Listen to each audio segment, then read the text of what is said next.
उपनगर पोलिसांनी combing operation दरम्यान केली रेकॉर्डवरील गुन्हेगार टवाळखोर व वास दारू विक्रेते यांच्यावर कारवाई।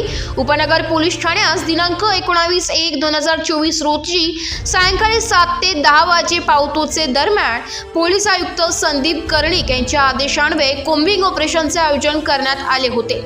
पोलीस उपायुक्त परिमंडळ 2 मोनिका राऊत, सहाय्यक पोलीस आयुक्त सचिन बारी, वरिष्ठ पोलीस रक्षक जितेंद्र सपकाळे, पोलीस रक्षक बाबासाहेब दुकळे, सहाय्यक पोलीस रक्षक सुयोग वायकर, गुन्हे शोध पथकाचे अधिकारी सचिन चौधरी, सहाय्यक पोलीस रक्षक शांताराम महाजन, पोलीस उपनिरीक्षक अतुल पाटील, पोलीस उपनिरीक्षक प्रवीण चौधरी, पोलीस उपनिरीक्षक अजिनाथ बटुळे, पोलीस उपनिरीक्षक मंगेश गोळे, पोलीस उपनिरीक्षक सविता उंडे व पोलीस उपनिरीक्षक सुरेश गवळी, सहाय्यक पोलीस रक्षक चंदू माळोदे, सहाय्यक पोलीस रक्षक काकड, पोलीस हवालदार आतिश पवार, पोलीस नाईक संदीप हिवाळे, पोलीस शिपाई सतीश मळवई, पोलीस शिपाई मुकेश क्षीरसागर, पोलीस शिपाई मिलिंद बागुल, पोलीस शिपाई जयंत शिंदे, पोलीस शिपाई अनिल शिंदे, पोलीस शिपाई नवनाथ पोरजे यांनी उपनगर पोलीस ठाण्या हद्दीतील अगर टाकळी, समतानगर, आम्रपाली, झोपडपट्टी इत्यादी ठिकाणी कॉम्बिंग ऑपरेशनचे आयोजन केले होते। सदर कॉम्बिंग ऑपरेशन दरम्यान रेकॉर्डवरील एकूण 17 गुन्हेगार यांची तपासणी करण्यात आली।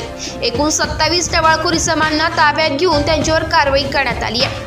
एकूण 3 बेलेबल व 1 नॉन बेलेबल वॉरंटची बजावणी करण्यात आली आहे। वैदवाडी अगर टाकळी येथे दारू विक्रेता शंकर गुरु लोखंडे हा देशी विदेशी बनावटीच्या दारूदी अवैधरित्या विक्री करीत असल्याची माहिती मिळाल्याने त्याच्यावर छापा टाकून त्याचा एकूण 6,390 रुपये किमतीची दारू हस्तगत करण्यात आली आहे व त्याच्यावर दारूबंदी कायदा 65E अन्वये गुन्हा दाखल करण्यात आला आहे। सदर गुन्हेगार यांच्यावर बचक राहावं व त्यांच्या हातून पुन्हा गुन्हा घडू नये म्हणून यापुढे उपनगर पोलीस स्टेशन अधिकारी व अंमलदार यांनी अशा प्रकारचे कॉम्बिंग राबविण्यात येणार असल्याचं पोलीस उपायुक्त मोनिका राऊत यांनी सांगितलंय।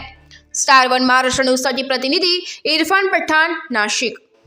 22 तारखेला अयोध्या या ठिकाणी राम मंदिराची जी प्राणप्रतिष्ठा होणार आहे, तसेच 26 जानेवारी प्रजासत्ताक दिनाच्या अनुषंगाने आणि या पार्श्वभूमीवरती झोन 2 हद्दीमध्ये काल कॉम्बिंग ऑपरेशन राबवण्यात आलेलं होतं। सदर कॉम्बिंग ऑपरेशनमध्ये सर्व पोलीस स्टेशन, सहाय्यक पोलीस स्टेशनच्या अंतर्गत कारवाई करण्यात आलेली आहे। सदर कारवाईमध्ये साधारणतः शरीराविरुद्ध गुन्हे करणारे व तडीपार 123 इसम चेक करण्यात आलेले आहेत। 172 टवाळखोर व्यक्तींवरती कारवाई करण्यात आलेली आहे। तसेच एक रेकॉर्डवरील आरोपी याची देवळाली कॅम्प पोलीस स्टेशनच्या हद्दीमध्ये घरझडती घेतली असता 3 धारदार शस्त्र त्याच्याकडे आढळून आलेले आहेत आणि त्या अनुषंगाने त्याच्यावरती पुढील कारवाई सुरू करत आहोत।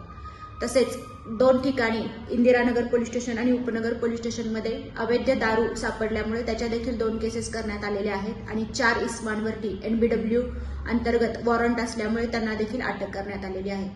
अशी कारवाई ही माननीय CP sir Sandeep Karnik sir यांच्या मार्गदर्शनाखाली पुढे देखील चालू राहणार आहे।